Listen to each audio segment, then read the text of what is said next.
Ivy Larson with hotandhealthyliving.com, and today I'm going to be making Greek-style grass-fed lamb burgers. Now we're going to start off with the grass-fed lamb. I'm using 3/4 of a pound. That's because I'm serving 3 people, but if you're going to be serving 4 people, you might want to go with 1 whole pound.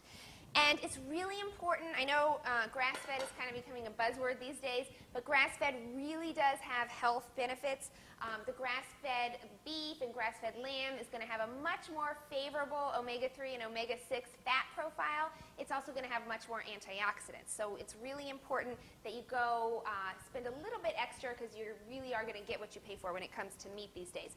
And now the tabbouleh is actually what is going to give these lamb burgers the kind of Greek twist. Now I know it seems kind of strange to add tabbouleh to lamb burgers, but this is such an easy way to flavor them up.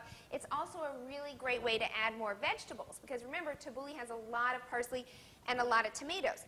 Now you do not need to be super exact when measuring this. In fact, you don't even really need to measure. I am just going to kind of scoop this right into the bowl, and it's, I don't know, maybe like a half of a cup of the tabbouleh. And then what I'm going to do, and this is totally optional, is I'm going to add some garlic, and I have this fancy schmancy garlic press, but and I think I spent $30 for it at Williams-Sonoma, but it is really important to have a really good high-quality garlic press when you're, if you press garlic a lot like I do. Okay, so I'm going to do about 3 to 4 cloves of garlic. Again, you don't need to be exact, and this garlic step is sort of optional. You don't need to go the extra mile if you don't want to. You can put a little bit of sea salt in, not too much. Again, I'm not even really measuring. Just going to kind of add a little. And then what you're going to do is you're going to want to work the tabbouleh and the lamb together with your hands. You want to make sure you don't overstir or overmix because that's going to create kind of a hardened lamb burger, which is going to be undesirable.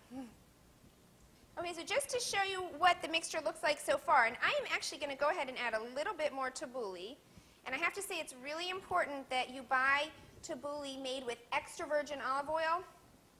Make sure you don't get a tabbouleh that's made with highly processed vegetable oils. You want to avoid tabbouleh that's made, for example, with soybean oil or corn oil. That's a less healthy tabbouleh.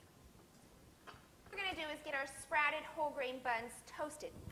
Now I always look for sprouted whole grain buns. They're very easy to find. You're only going to find them in the frozen section of your supermarket, though. And this is because sprouted whole grain buns are really live foods. They don't have preservatives. They don't even have flour in them. The one that I like is, I don't know if you can see, but it's Food for Life brand. And I like to get the sprouted sesame buns. And if you read the ingredients, it's not just wheat. They've got sprouted barley, sprouted millet, sprouted lentils, even some sprouted soybeans. So you're getting kind of a good mixture of different grains and different beans in there, which is a good nutritional boost. Because you really want to kind of make an effort to not eat the same foods over and over.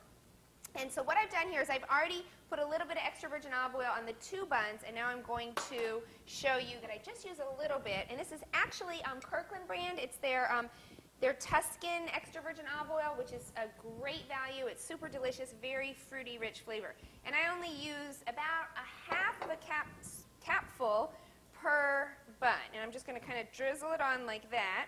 And then I take my fingers and just kind of work it in like so. And then what we're going to do, and I preheated the oven to 400 degrees, is we are also going to sprinkle just a little bit of sea salt. This is sea salt that's also actually, I buy it in bulk from Costco, so it's Kirkland brand. I'm going to sprinkle just a little bit of sea salt on each bun. And then we're going to pop these in the oven for about 10 minutes until they're nice and crisp. But before we do that, I'm going to get working on forming the grass-fed Greek-style burgers. Lamb burgers. Okay, so we're going to form them. I'm making what's 3/4 of a pound, and originally I thought this was going to serve 3 people, myself, my husband, and my son, but it actually looks like, because I added so much tabbouleh, that I'm going to get 4 burgers out of this. So you want to kind of pat them and then shape them real nice. They're about 3/4 of an inch, and then we are going to heat a cast iron skillet. You want to heat it over medium-high heat. You can use another skillet if you like, but I really recommend a heavy skillet, like a cast iron one if you have it. Okay, here's what the burgers look like just before we put them onto the hot skillet. Okay, so the skillet is heated to medium-high. I lightly oiled it, and you're going to hear the burgers kind of sizzle as I put them right on. It's very important that the skillet is nice and hot before you put your burgers on. And you're going to want to cook them for about 4 minutes per side. And I kind of use my fingers to mash them down just a bit. And you go about 4 minutes per side. Just make sure you don't overcook them. Okay, there's just a close-up. Okay, so now we're going to flip them, and it's important that you only flip the burgers once during the entire cooking process. And then we are going to get our toasted sprouted buns out of the oven, and they're going to be ready to eat.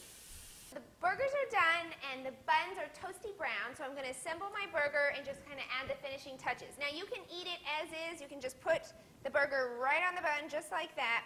But I actually like to put a little bit of avocado and a little bit of lemon. So I have here 1 whole avocado that I just took the pit out, and I'm going to put a little bit, drizzle just a little bit of lemon on top, and I'm going to kind of mash it with a fork. You can also put a little bit of sea salt on the avocado. And then what you're going to do is just put the avocado right on your lamb burger, like so. And I'll kind of give you a close-up. As you can see, it's piled nice and high. So we're going to put the top on.